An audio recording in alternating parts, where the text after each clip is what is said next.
Afternoon ma'am. হ্যাঁ, good afternoon. কোথা থেকে আসছেন? আমি সোনারপুর থেকে এসেছি। আচ্ছা, আগে কোনোদিন কালার্স ভিজিট করেছেন? না, আমি একবার এসেছিলাম, এখানে কাটিং করে গেছিলাম, তারপরে অনেক দিন আসতে পারিনি আমি। আচ্ছা আচ্ছা। চুলটা তো হেয়ারটা তো আপনার ভীষণ পাতলা লাগছে, প্রচুর। তো আজকের কি কাটিং হবে বলুন? লেয়ার কাট করলে মনে হচ্ছে ভালো হবে। লেয়ার কাট করলে আপনার যেটা হালকা লাগছে ওটা অনেকটা আপনার ঠিক লাগবে। আচ্ছা, ঠিক আছে ঠিক আছে। লেন্থটা আপনার কিরকম হবে একটু কমিয়ে দিই? হ্যাঁ হ্যাঁ হ্যাঁ ঠিক আছে, হ্যাঁ। চলো দেখি।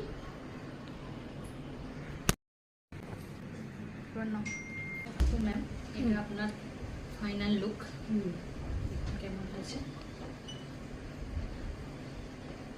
ভালোই। আপনি আগে কাটিং করে গেছিলেন? হ্যাঁ হ্যাঁ, একবার কাটিং করে গেছিলাম, তারপরে আর আমার আশা হয়নি। পছন্দ হয়েছিল? হ্যাঁ, খুব পছন্দ হয়েছিল।